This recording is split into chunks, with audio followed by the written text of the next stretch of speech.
Imana yacu ihabwe icyubahiro. Turashimana kubw'umwanya tugeze mu ijambo ry'Imana. Reka tuganire ijambo ry'Imana umwanya mutoya.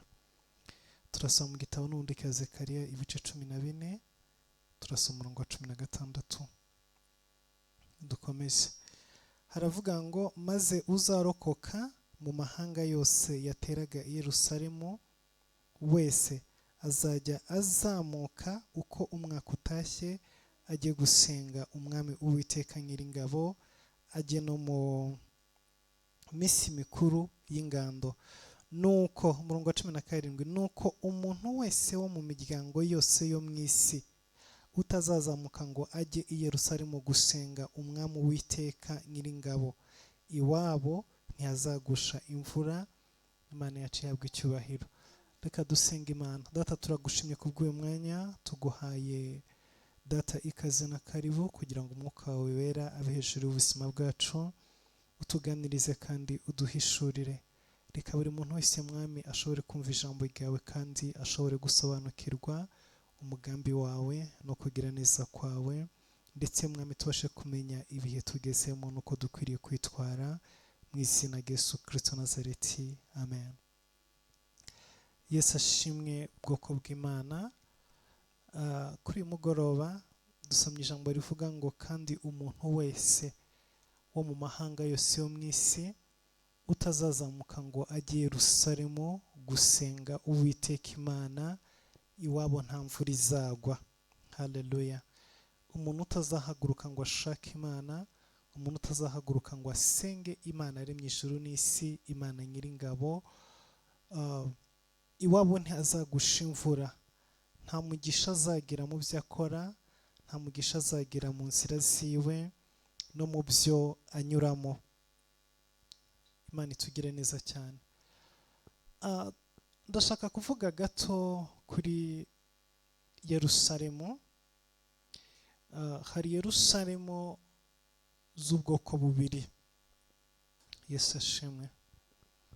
Hari Yerusalemu tubona mu gitabo cy'ibyahishuwe, iyo Bibiliya ivuga ngo mbona ururembo rwera Yerusalemu rumanuka ruvuye mu ijuru, rumanuka ruvuye ku Mana. Iyo ngiyo ni Yerusalemu nshya. Iyo ngiyo ni Yerusalemu nshya izamanuka ivuye mu ijuru, irimo gutunganywa uyu munsi wa none, irimo kubakwa, ndetse izazana na Yesu Kristo. Ubwo Yesu Kristo azaba agarutse aje kwima ingoma y'imyaka 1000, azazana rwa rurembo Yerusalemu. Haleluya. Ariko hari indi Yerusalemu yahoze ari umurwa mukuru wa Isirayeli.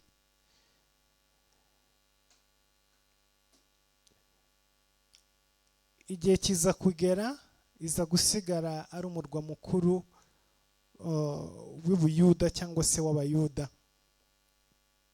Bari bayobowe n'umwami Dawidi cyangwa se abaturuka mu muryango wa Dawidi. Hanyuma icyo gihe Isirayeli yo yari ifite umurwa mukuru i Samariya.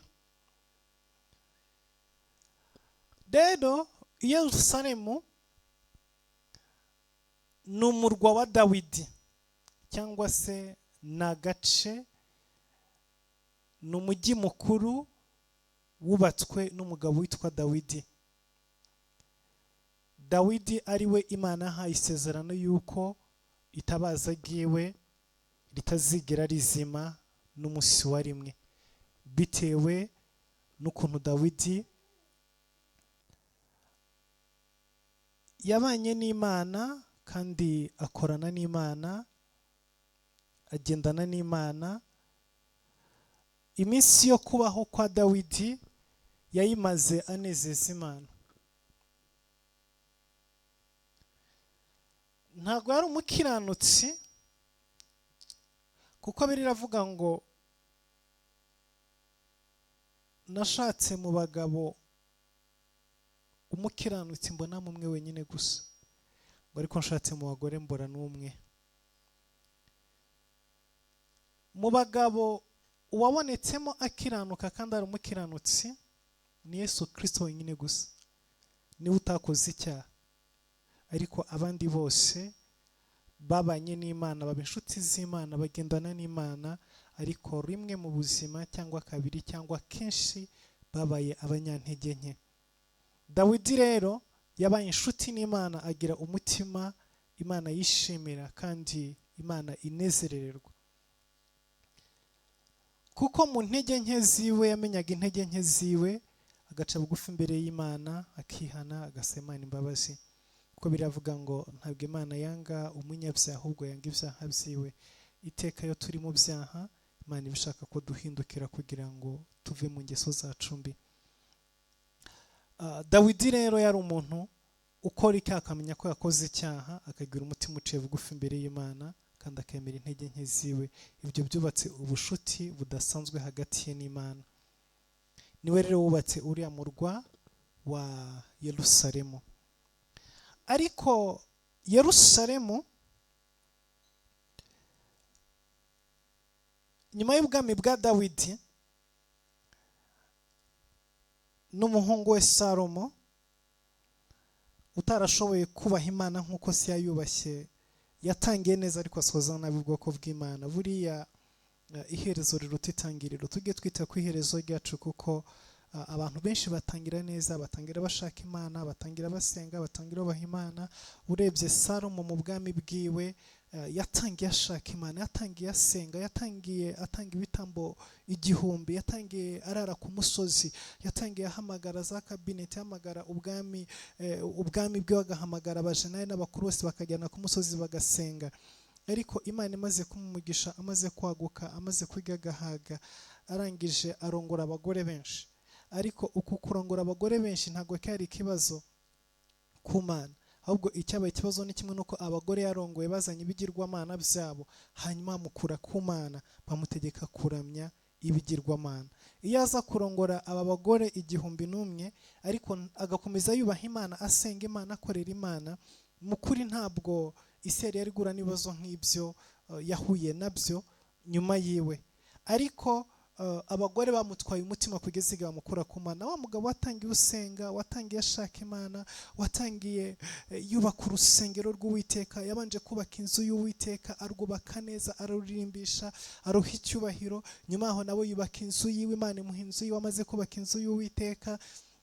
Ariko ibyo byose birangiye, abagore yashatse b'abanyamahangakazi baramureshyareshya, bamukura ku Mana. Wa muntu wasengaga, wubatse inzu y'Imana, waramyaga Imana, wakoreraga Imana, asigara arimo kuramya ibishushanyo, asigara atakijya mu nzu y'Imana, ajya mu nzu za Shera, aramya za Terafimu, aramya ibishushanyo bitandukanye. Ibyo ngibyo birakaza Imana, yobaza Imana. Imana iramanuka ngo isenye ubwami bwiwe, ariko yibuka icyo yasezeranye na Dawidi, iravuga ngo icyakora cyo urubyaro rwawe nirwo nzahanira ibyaha byawe. Rero umwana wavutse, nicyo gihe Imana yamanutse guhora cyangwa se gusoza ijambo ryayo, icamo Isirayeli kabiri, igice kimwe cy'igisamariya, ikindi gice gisigara i Yerusalemu. Icyo gihe Isirayeli yari itangiye gura n'ibibazo bikomeye cyane. Cya gihugu cyari strong, cya gihugu cyari gikomeye, cya gihugu cyatinywaga n'amahanga, cyatangiye guca mu bihe bigoye, kubera ko abami umwami wagiye kuyobora imigango 10 ya Isirayeli yagiye mu majyaruguru, arangije avuga ngo abantu ntibakomeza kugenda gusenga Imana i Yerusalemu, bazamvaho, hanyuma akurikire ab'inzu ya Dawidi.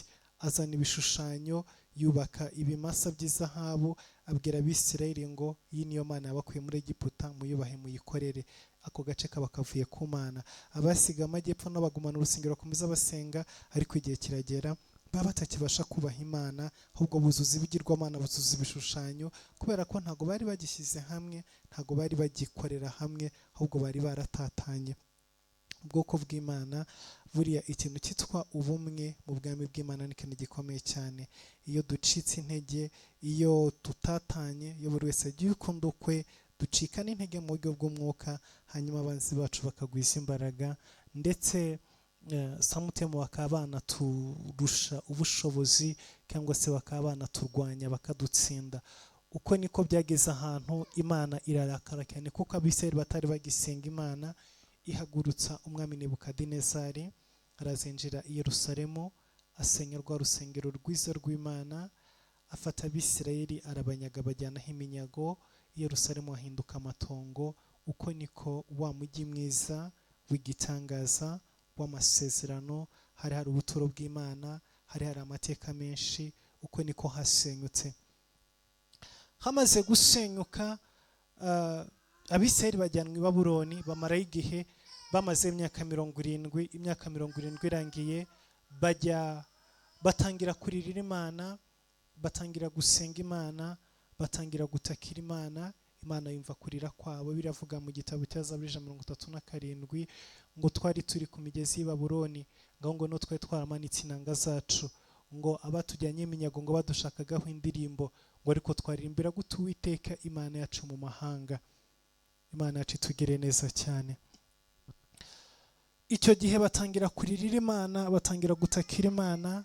Imana ahiri mu ijuru irabumva, bagirira imbabazi, baratahuka, ndetse bongera gusana urusengero, bongera kurwubaka, ariko babifashijwemo na Kuro wari ufitanye igisanira n'Abisirayeli, kuko yari yaravutse mu rubyaro rwa Esiteri.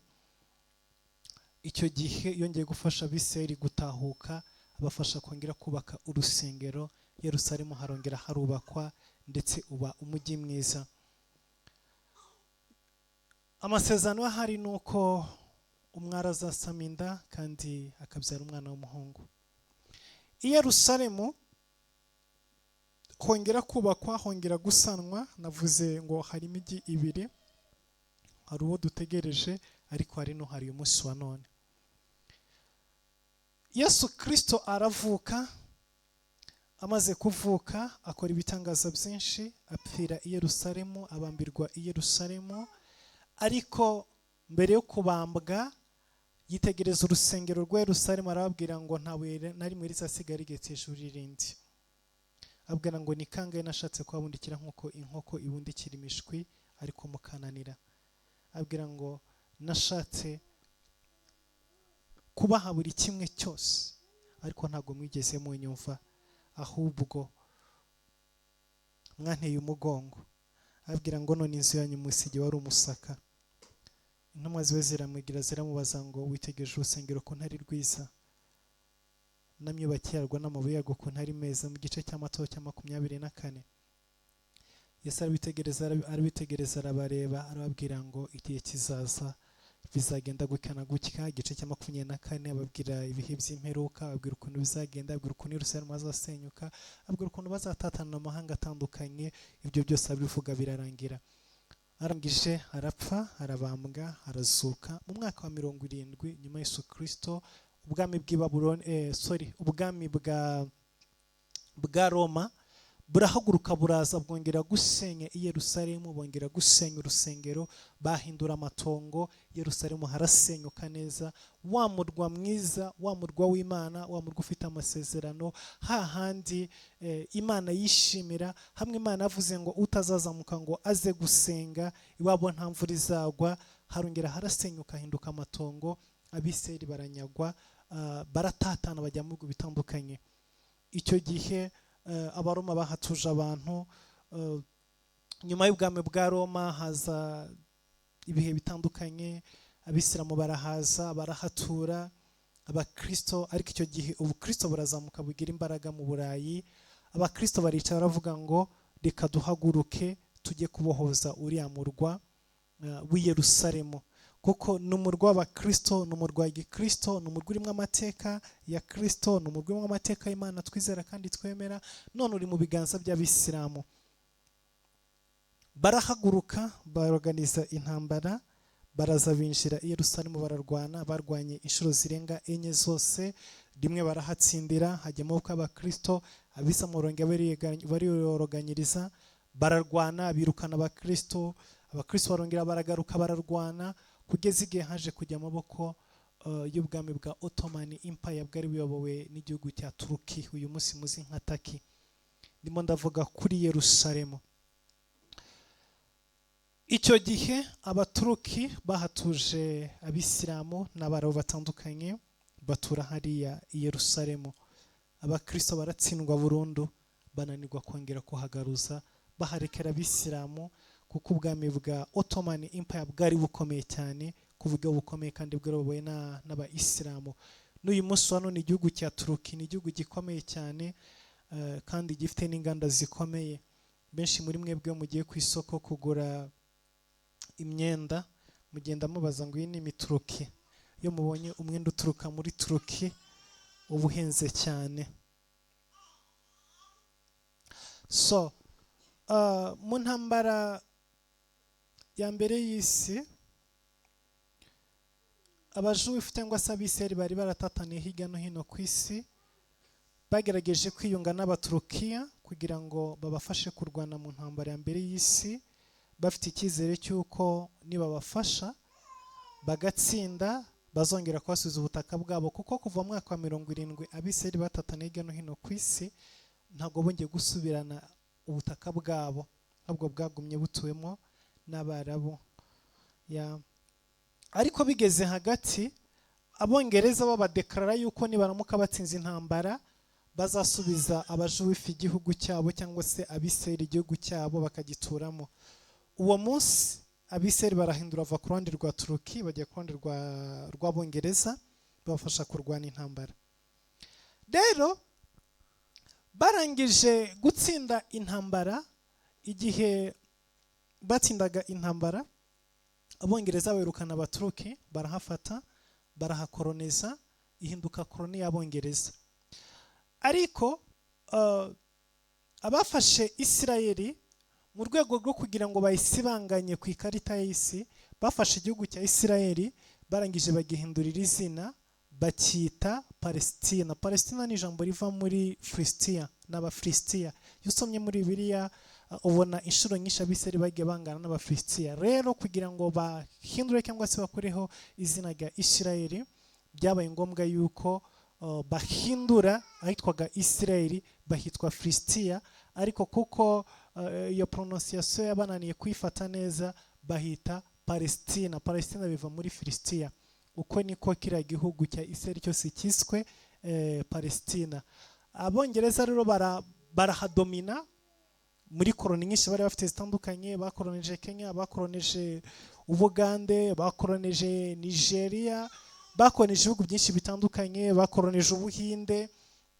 Uko niko bafasha na Palestina nabo barayikoloniza. Ariko ubundi bari barumvikanye n'abisirayeli uko nibabafasha bazabasubiza igihugu cyabo.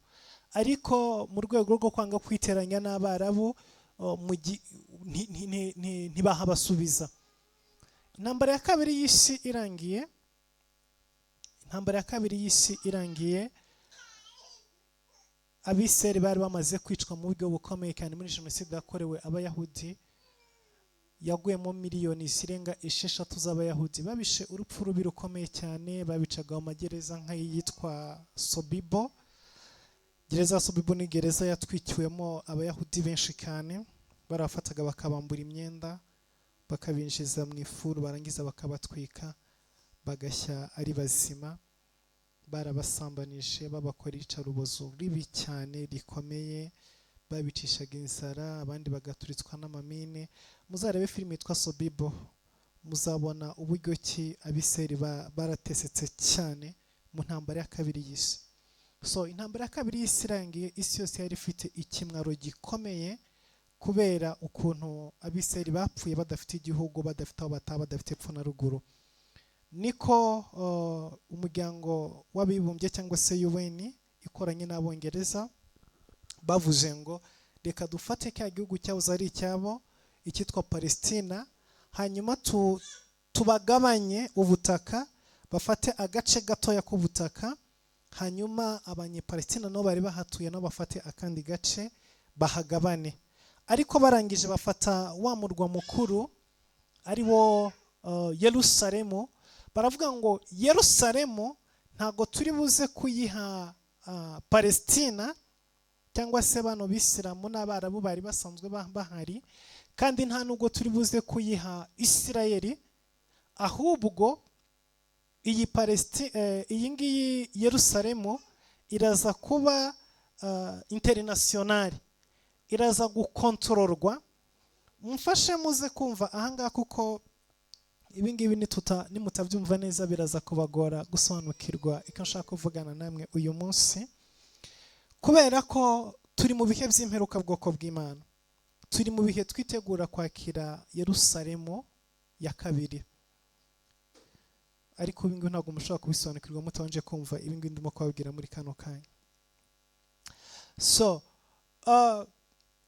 umuryango w'ibyo uravuga ngo aka gace koko kazaguma ari akacu, kazaba ari international, nta wundi uzaba ufite uburenganzira bwo kukamo, yaba Isirayeli yaba na Palestina. Nuko Yerusalemu yasigaye iri under controlled by UN.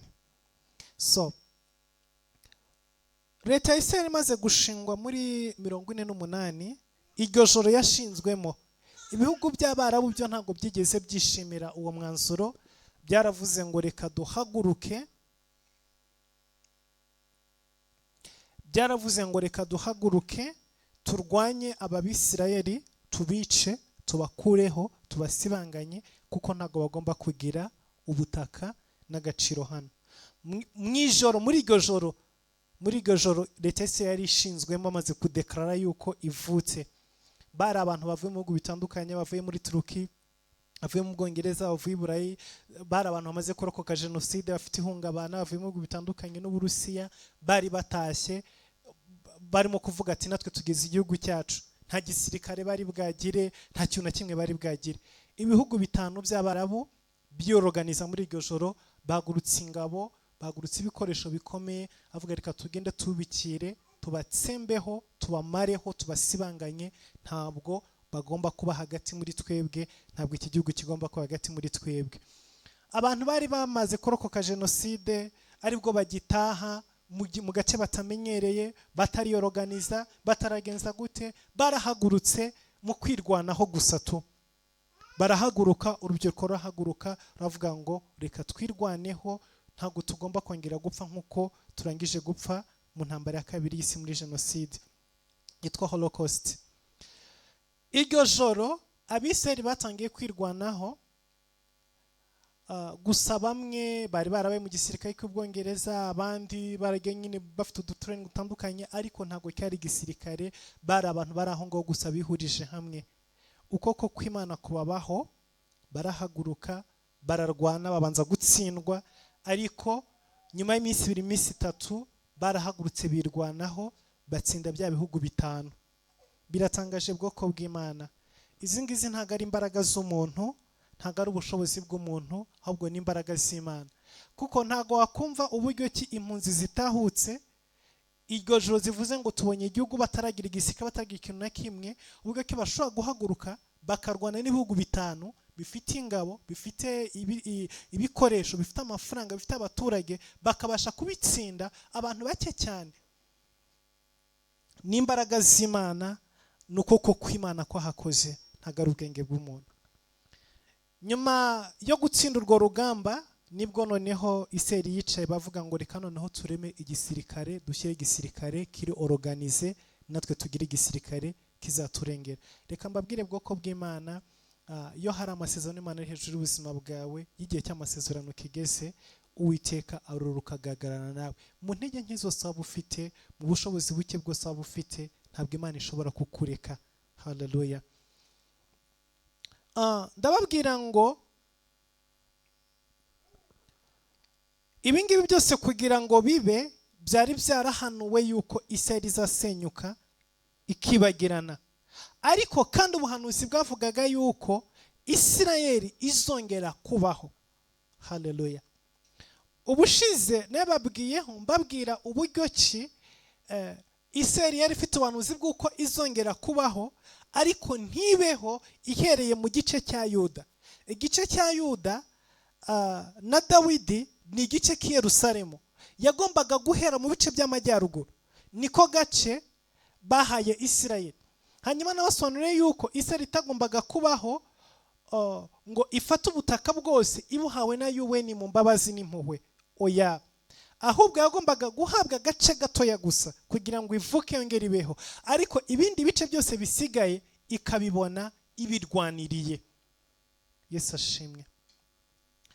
Rero icyo gihe barwanaga, bariya barabu bari baje kubambura kariya gace babahaye, ariko mu bushobozi bw'Imana n'imbaraga z'Imana, ahubwo kugira ngo bakabambure, Abisirayeli bahita bafata n'utundi duce batari bahawe n'abarabu n'ababisilamu, ahubwo barabirukana babigize inyuma, cya gice bari bahawe gitoya bahita bacyongera bakigira ubutaka bunini.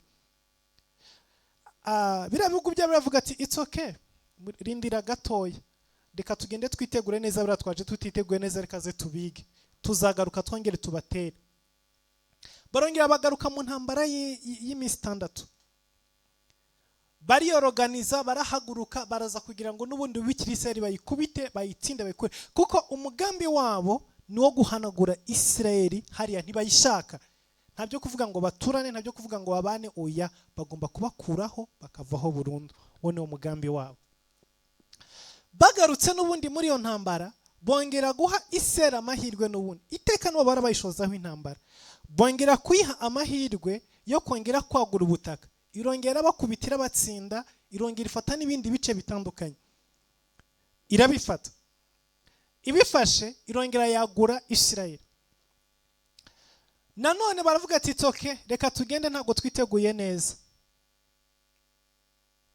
ntabwo twiteguye neza, reka tugende twongere twiyoroganize, tuzagaruka.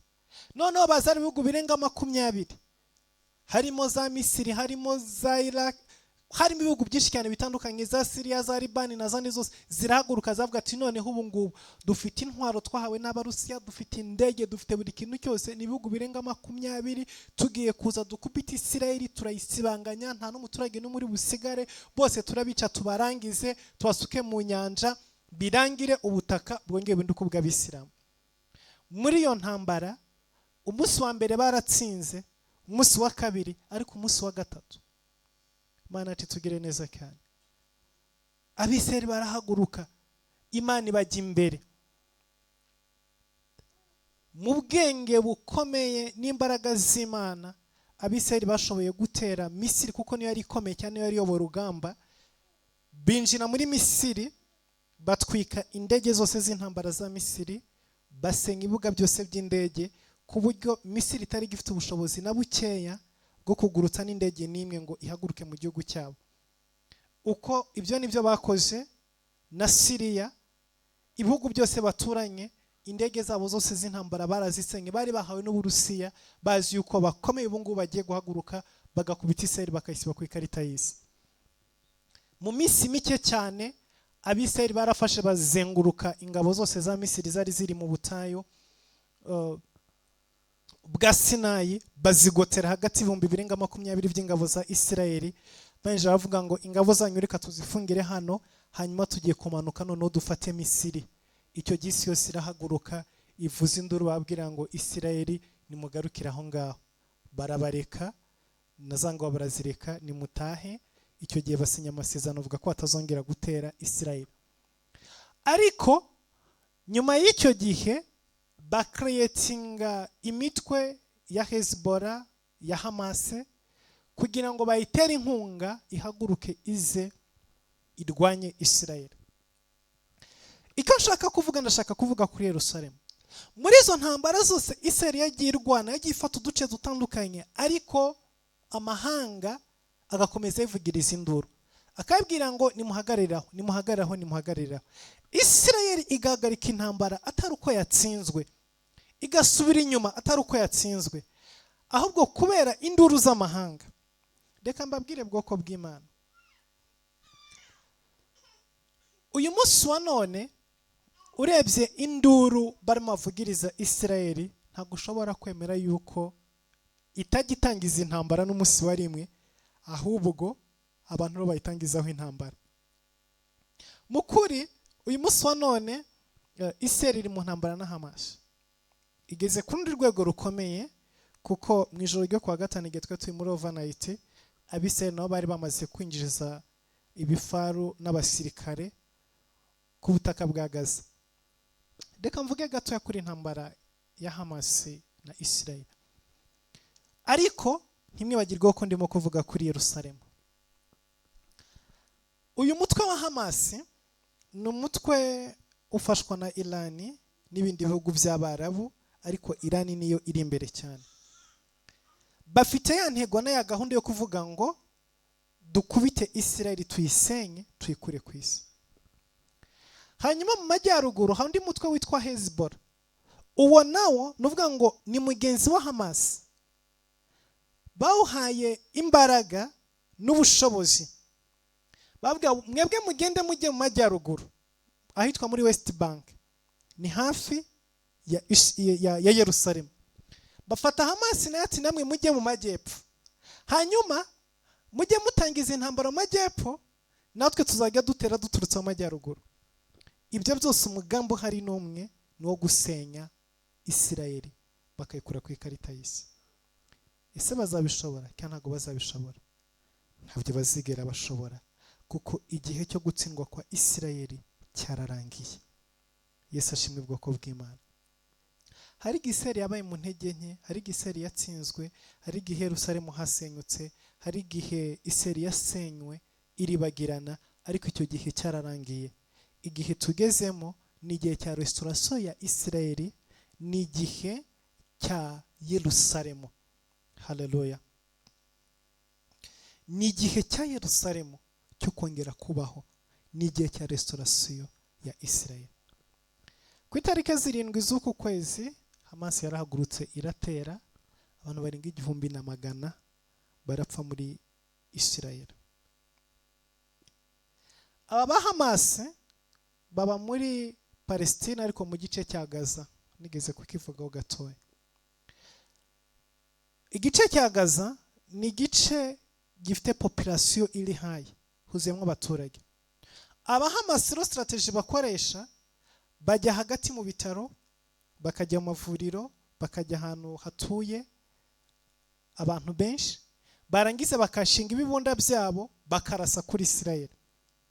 Isirayeli yabasubiza, ubwo ibisasu byagwaho barimo barasa, iso sigahita yaguruka ngo Isirayeli imaze abana, imaze abagore, imaze impinja, irimo irarasa mu bitaro. Ariko reka mbabaze akabazo gatoya.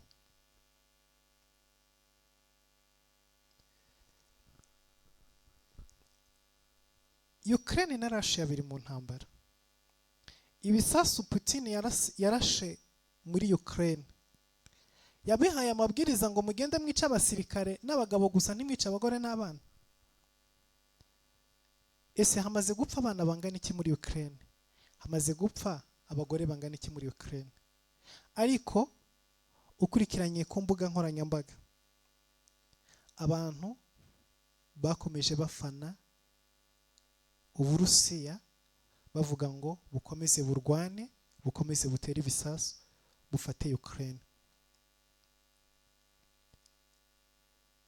Ibisasu Uburusiya bumaze kurasa, indege z'intambara n'ibifaro bahagurukije kujya gusenya Ukraine, ntabwo Isirayeli irabikoresha kuri Hamas. Ariko ubu isi yose irimo iravugiriza induru Isirayeli. Amakomenti atagira uko angana, ibinyamakuru byose birimo bavugiriza induru Isirayeli. Ese mutekereza impamvu ibyihishe inyuma? Impamvu nuko mu buhanuzi amahanga yose yo ku isi n'ibihugu byose byo ku isi bigomba kuzagira umunsi bikaza gutera Isirayeli. Rero kugira ngo ibyo ngibyo bigerweho, Isirayeli iraterwa igahemukirwa, ariko ibyo bikirengagizwa, ahubwo amakosa yose y'intambara n'ibibazo byose by'intambara bakabigereka hejuru ya Isirayeli. Ariko ibyo nabyo biva ku Mana. Kubera iki? Ni ubuhanuzi bugomba gusohora, ni ibihe dusohoyemo. Bavugirije Isirayeli barabwira ngo ntuzakandagire muri Gaza, ntuzage muri Gaza. Why? Kubera yuko bazi neza ko Isirayeli itinjiye muri Gaza ntishobora kuranda umutwe wa Hamas. kubera iki? Bari hagati mu baturage, bacukuye amatano, bafite imyobo, bafite ibiki byose. Ibyo rero bizatuma Hamas ikomeza kurasa kuri Isirayeli igihe cyari cyo cyose. Isa no kugira ngo yirinde, igomba kwinjira muri Gaza, yarangiza igafata buriya butaka ikabwokipayinga. Narababwiye mu bice byatambutse, nababwiye neza yuko Isirayeli izafata biriya bice ikabigaruza, ikabyomeka kuri Isirayeli. Mutegereze muzabireba, kuko ibi ni ubuhanuzi kandi n'igihe dusohoyemo, n'igihe cya nyuma, n'igihe k'imperuka, n'igihe ibyanditswe byose bigomba kuzura. Kandi kugira ngo byuzure, nuko Isirayeli igomba gukora ibyo igomba gukora muri kino gihe. Irani yaravuze ngo Isirayeli niyinjira muri Gaza, bazahaguruka baze kurwana na Isirayeli. Umutwe wa Hezbollah waravuze ngo igihe cyose Isirayeli izakandagira ku butaka bwa Gaza, nawe uzahita winjira mu ntambara direct. Rero reka mbereke iki ngiki impamvu uyu munsi none nahisemo kubaganiriza ibi ngibi. Ndagira ngo mbabwire ngo bwoko bw'Imana musenge cyane, kuko ibihe birimo birirukanka kurenza uko mubitekereza. Kuwa gatanu Isirayeli ikimara kohereza ingabo n'abasirikare ku butaka bwa Gaza, icyitezwe ni kimwe, kandi ibigomba gukurikiraho ni ibi ngibi. Nuko Hezbollah mu majyaruguru igomba kwataka Isirayeli, nuko Irani na Libani bigomba kwataka Isirayeli, kuko ibyo bayibwiye n'ibyo bayifatiye yarabyanze kandi yabirenzeho. Niba rero bahagurutse bakaza gutera Isirayeli, nibitanaba kuri inshuro, ejo cyangwa ejo bundi bizaba. Ibi mubyumve neza bwoko bw'Imana. Nibaza mu ntambara, biraba bihaye Isirayeli indi opportunity yo guhita itangiza intambara mu majyaruguru muri West Bank, ariho igice cya Yerusalemu giherereye. Barabonye amahirwe yo kurwanira i Yerusalemu kugira ngo bahafate, kandi bazahafata igihe cyose bazabinjiye mu ntambara yo kurwana muri biriya bice. Nibamara gufata i Yerusalemu, mwibuke Yerusalemu si y'Abarabu, Yerusalemu si ya Palestina, Yerusalemu muri kano kanya iri mu biganza by'umuryango w'abibumbye. Isirayeli igihe cyose izarwana na Libani, ikarwana na Irani, ikarwana na Hezbollah, bizayisunikira mu gufata i Yerusalemu. Nibamara gufata i Yerusalemu,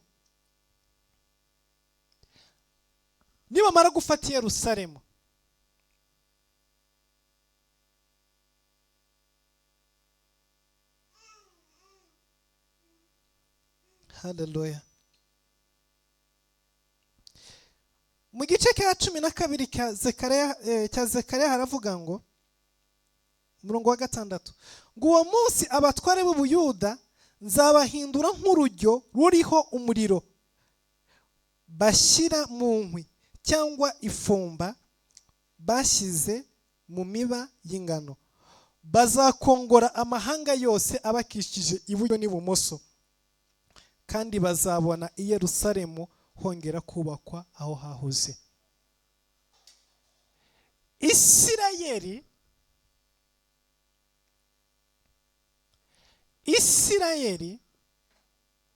izafata i Yerusalemu ihakure mu muryango w'abibumbye, habe hatakibarizwa kuri UN, basenye uriya musigiti, nibarangiza bahubake.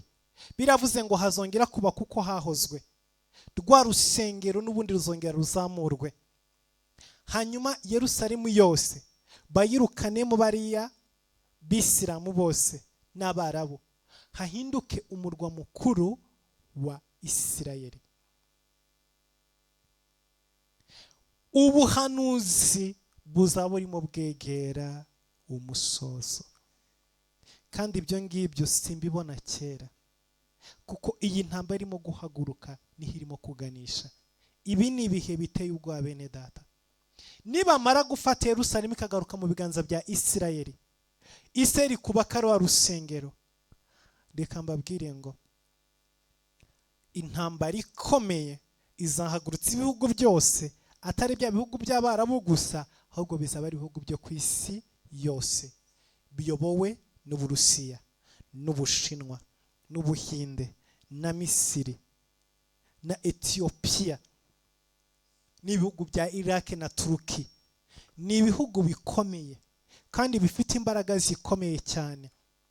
Uyu munsi wa none mu ntambara Isirayeli irimo, Amerika iri inyuma, ariko muri iyo ntambara ntabwo Amerika izayifasha.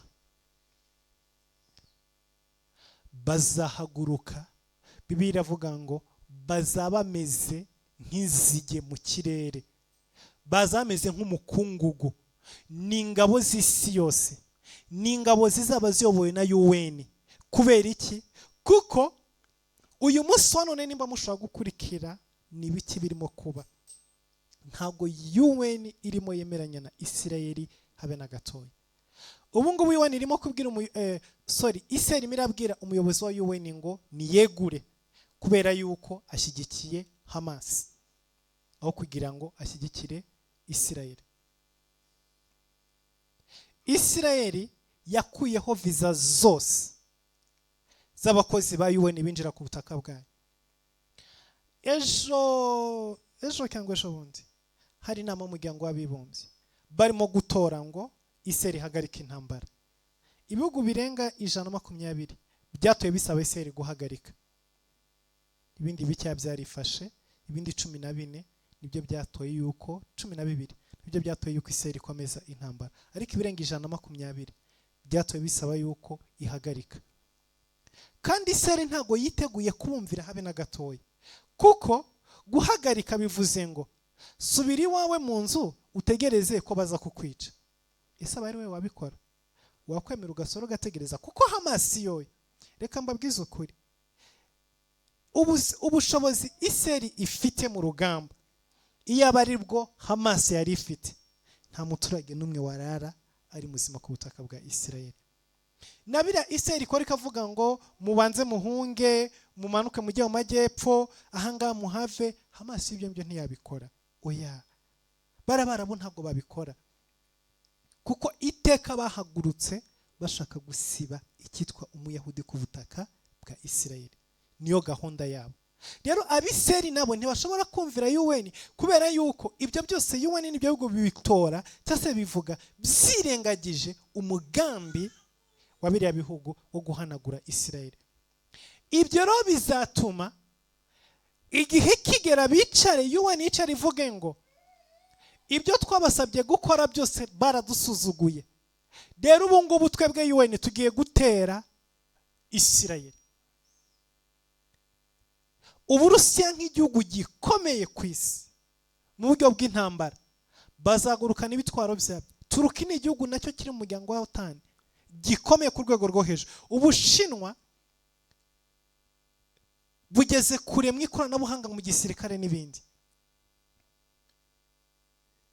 Bazahaguruka,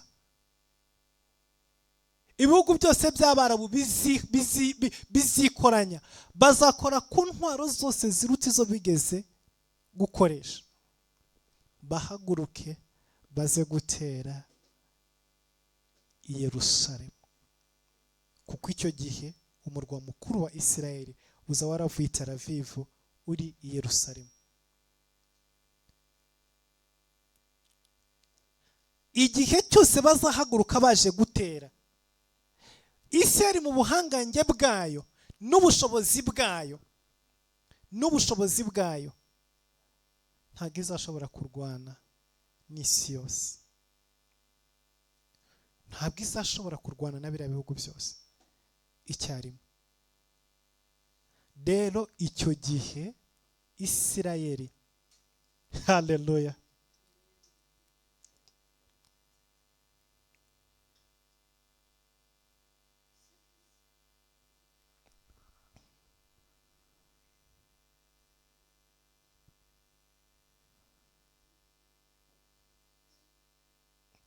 haleluya.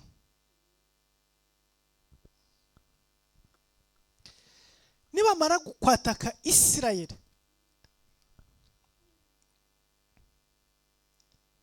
ibihugu bikomeye, Amerika izakuramo akayo karenge, ntabwo izashobora gutabara Isirayeli. Abisirayeli bazabona iburyo n'ibumoso, mu kirere, ku butaka, mu mazi. Ingabo zizaba zibakoraniye zizaba zimeze nk'umucanga wo mu mazi. Ikirere kizaba kizimagije. Mu buhangange n'ubushobozi na za ntwaro zirinda ikirere cya Isirayeli za Iron Dome, n'ubuhangange bwabo bwose, bazabona ko nta kintu na kimwe bashobora gukora. Bibiliya iravuga ngo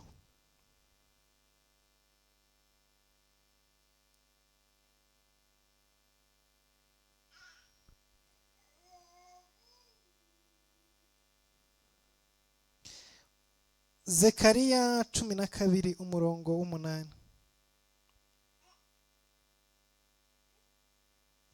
ngo uwo munsi Uwiteka azarinda abaturage b'i Yerusalemu, umunyantege nke muri bo azamera nka Dawidi, kandi inzu ya Dawidi izamera nk'Imana, nka marayika w'Uwiteka uri imbere yabo.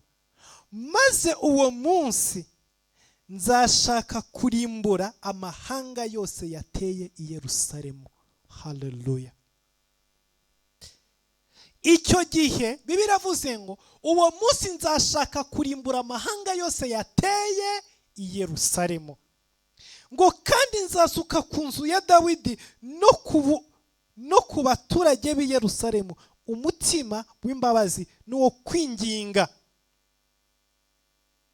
Bazitegereza jyewe uwo bacumise, bazamuborogera nk'uko umuntu aborogera umwana we w'ikinege, bazamuririra bashavure nk'uko umuntu agirira umwana we w'imfura ishavu. Uwo munsi i Yerusalemu bazaboroga cyane nk'uko baborogeye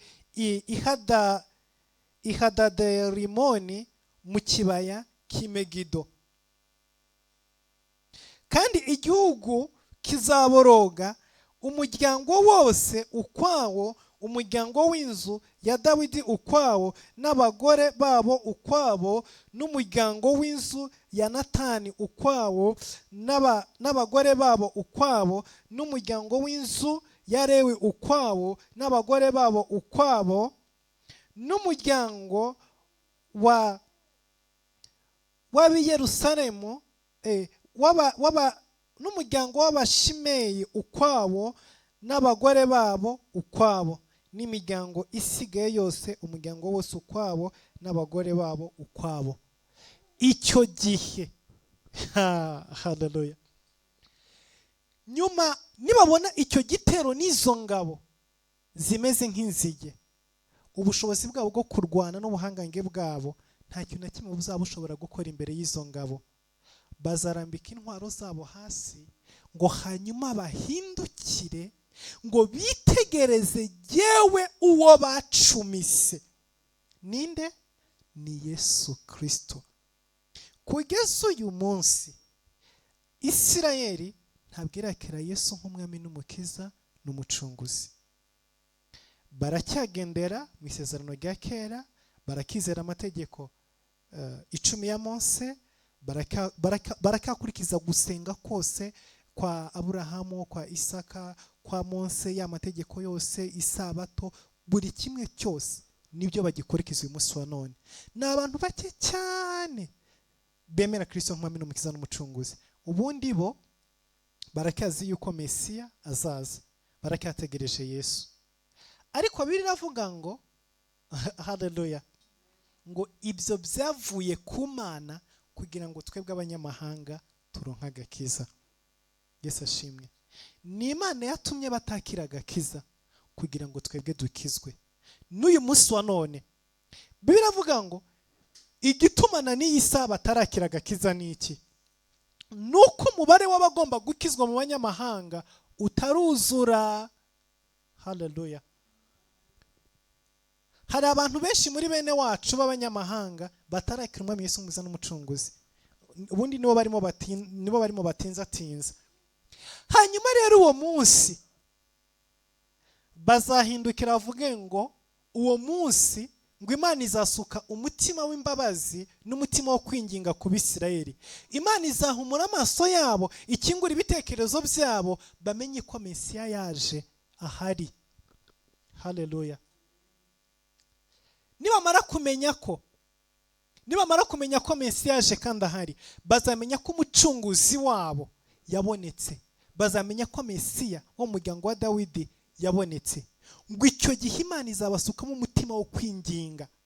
Bazatangira gusenga no kwinginga. Batangire guhamagara Imana, basenge, bazakira umwami Yesu nk'umukiza n'umucunguzi. Nta muntu n'umwe mu mahanga ariyo yose uzajya kubwiriza isere ngo yakire Yesu nk'umukiza n'umucunguzi. Oya, twebwe mu banyamahanga turabwirizwa kugira ngo twakire Yesu. Ariko muri Isirayeli Imana ubwayo niyo izakingura umutima wabo, hanyuma ibaha umutima w'imbabazi, ibaha umutima wo kwinginga, ngo bazahindukira barebe Yesu bacumise ku musaraba babambye. Nibarangiza ngo bamutumbere, bamutakire, bamuhamagare, bavuge ngo dutabare kandi turengere. Muri uko gusenga no kwinginga, haleluya, intare yo mu muryango wa Yuda, Yesu Kristo azahaguruka ahagarare hagati muri bo, azikunkumura nk'intare. Haleluya. Isirayeli izagira imbaraga. Uyu munsi bavuga ngo Isirayeli irakomeye, nta mbaraga ifite, ntabwo irakomera. Uwo munsi Isirayeli izagira imbaraga. Ndababwiza ukuri bwoko bw'Imana, nimubona hageze yuko, kuko ibihugu byinshi byo ku isi bizohereza ingabo zijye kurwanya Isirayeli, kuko bizatorerwa mu nama, mu kanama ka UN niho bizatorerwa. Rero ibihugu byinshi byo ku isi bizakora, biriya bihugu bikomeye nibyo bizabiyoboye, ariko n'ibihugu bitandukanye byo ku isi bizakoranya ingabo, u Burundi, u Rwanda, Uganda, Tanzania, ibihugu byinshi cyane bitandukanye, kuko biri muri UN. Kandi reka mbabwire, ibi ngibi mubona ngo u Burundi bwohereje ingabo muri Somalia, ngo u Rwanda rwohereje ingabo muri Sudani, ngo Uganda bwohereje ingabo, ibi ngibi ni strategy yo gutegura no gushyiraho ingabo zizajya kurwanya Isirayeli. Stili bazahamagara muri ubu buryo ngo uko mwajyaga gutabara za ngabo, kuko buri gihugu cyose gitanga ingabo muri UN. Rero UN izafata za ngabo zose yahawe, izihagurutse izijyane kurwanya Isirayeli. Bwoko bw'Imana munkurikiye, murafana cyane muri iyi minsi. Ndababona ku makomantere n'ibindi byinshi bitandukanye mufana ngo ngo ibiki byose, ngo isenga imirica muri Palestina, ngo ibiki n'ibiki, ngo Palestina ifite uburenganzira n'ibiki byose. Ejo n'ejo bundi bazabashuka namwe muhaguruke mugende kurwana na Isirayeli. Umva uko ijambo ry'Imana rivuga. Umuntu wese uzahaguruka kujya kurwanya Isirayeli ntago azahava ari muzima.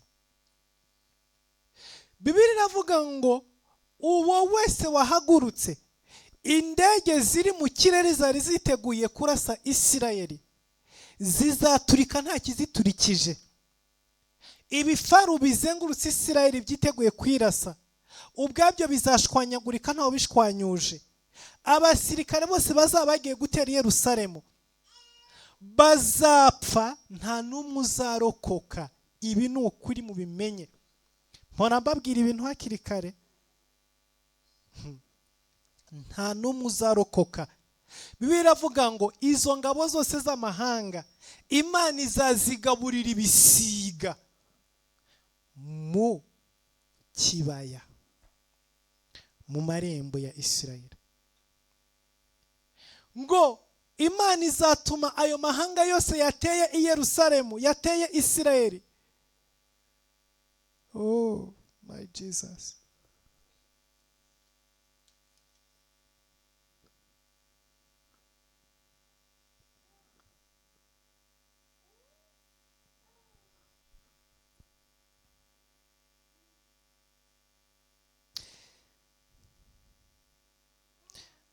Zekariya 14 umurongo wa 3 ngo maze Uwiteka azahurura arwane n'ayo mahanga nk'uko yajyaga arwana mu ntambara.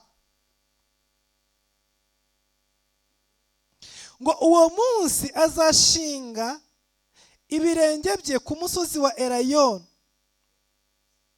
werekeye i Yerusalemu iburasirazuba. Uwo musozi wa Elayono uzasadukamo kabiri. Hallelujah. Biravuze ngo Uwiteka azahurura arwane nk'uko yajyaga ahurura. Muri buka igihe amahanga yateraga Yehoshafati. Yehoshafati akajya gutakambira Imana, agasenga, agahamagara Imana, akaramya. Marayika yamanutse hagati mu ngabo z'abamuteye zisubiranamo. Oh, hallelujah. Muri buka Hezekiya umwami wa Ashuri amutera, ngo iryo joro marayika aramanuka mu ngabo za Ashuri ngo yica uduhumbi n'uduhumbagiza. Bazinuka mu gitondo basanga imirambi irambaraye. Ngo Uwiteka azamanuka arwane n'ayo mahanga. Uko niko bizagenda.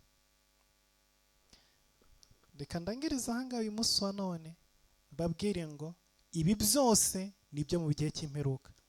Ibihe birimo biradusiga kandi turimo turasatira iherezo ry'ibihe. Ibyo byose nibirangira hazaba hasigaye intambara imwe ariyo yanyuma izasoza byose. Bwoko bw'Imana, nimba mubona Isirayeli iri mu ntambara uyu munsi wa none, musobanukirwe neza ngo n'ibirenge n'intambwe zitwinjiza mu bihe bya nyuma, zitwinjiza mu bihe by'imperuka. Njya nkunda kuvuga ngo n'ubundi imperuka y'umuntu arayigendana, kuko sino n'ubundi ntabwo uzi umunsi wawe. Wanasanga uyu munsi ari wo munsi wawe wa nyuma, cyangwa ejo bundi simbizi. Ariko hejuru y'ibyo byose n'imperuka ya byose turimo turayinjiramo. Intambara ya Ukraine n'Uburusiya itangiye, nababwiye nti ibi ngibi ntagire icyo babwira. Mugende kuri YouTube ya Loves of God Ministries AIM, narabasobanuriye mbabwira neza uburyo ko intambara ya gatatu y'isi izahera mu marembo ya Isirayeli. Nababwiye nti ibi ngibi byose nimwe mureba biraza kugenda bikabiza n'ingaruka bigenze gute, ariko muhumure. Uyu munsi wa none ibyo nababwiraga murabibona. Imyaka 2 irinda kwihirika, Uburusiya na Ukraine biracyarwana, ariko iyi ntambara ya Isirayeli iteye ubwoba kurusha Uburusiya na Ukraine. Irahangayikisha. Hari umuntu wanyoreje message ejo arambwira ngo dutangira umwaka Imana yaratubwiye ngo hari ikintu kizaba isi yose igahagarika umutima, ngo si intambara ya Isirayeli. Iyo message yaranyandikiye, ndavuga aha, Imana yabitubwiye dutangira umwaka. Uyu munsi none isi yose irahagaritse umutima. Kubera iki? Kuko n'ubuhanuzi burimo busohora. Komantari mutanga, ibyo muvuga byose menye neza ngo turi mu bihe bya nyuma. Ibyo ukora bikore hakiri kare, ezwa, tunganywa, korera Imana, shaka iminyago, kizwa vuba, kuko agakiza karaje gasubira i Yerusalemu, kaje gasubira muri Isirayeli. Nimba ubwiriza hakiri kare, kuko kwakira agakiza kwa Isirayeli egari yuko nta munyamahanga n'umwe uzaba ucyongeye kwakira agakiza. Reka mbabwize ukuri, umunsi seri izahindukira igatumbere se kavuga ngo tukwakirwa nk'umukiza n'umucunguzi. Bibiliya iravuga ngo mu banyamahanga uwezwa agumye yere, uwanduye agumye yandure. Wakijwe azaba akijijwe, bizaba ari ibyo. Utakijijwe nubwo yapfukama, nubwo yakwihana, nubwo yakwinginga, nubwo akora imeze gute, bizaba ari impfabusa. Agakiza kazaba kavuye mu banyamahanga gasubiye iwabo. Nta munyamahanga n'umwe. Imiryango y'abanyamahanga binjira mu gakiza izaba yugawe nk'uko mu gihe cya Nowa yinjiye mu nkuge Imana igakinga umuryango, yahagaze abwira abantu ngo nimwinjire nimwinjire, abantu bakavuga ngo imvura iri he ko izuba riva, arabwira nimwinjire bwoko bw'Imana, baranga. Hanyuma Imana ibwira Nowa ngo Imana yihamagarira inyamaswa, inyamaswa ziraza zinjira mu nkuge, abantu babireba bagaseka bakavuga ngo ngo reka turinde nitubona igicu gikubye tuzinjira. Igihe igicu cyakubaga amarembo y'ikuzimu, amasoko y'ikuzimu agafunguka, Nowa amaze kugera mu nkuge n'umuryango we, Imana yaraje yikingira umuryango. Abaturage baraza bajya ku rugi rwa Nowa, kandi abo ngabo harimo abamufashije kubaka inkuge. Iriya nkuge ya Nowa yubatswe n'abantu barenga ibihumbi, ntabwo ari Nowa yubatse wenyine. Imana yabateye umwete, baraza bakaza bakamubwira ngo reka tukwere umusada, reka tugufashe. Bagatema ibiti, bakabaza, abafundi bakaza bakamusapotinga.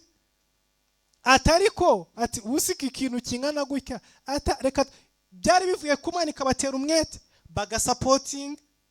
Ariko ababwira ati muze mwinjire, ati turakifitiye ibirori, turakifitiye boîte turi bujyemo, turakifitiye ahantu turi bujye guserebura, turakifitiye ibyo turi bukore, tubabarire.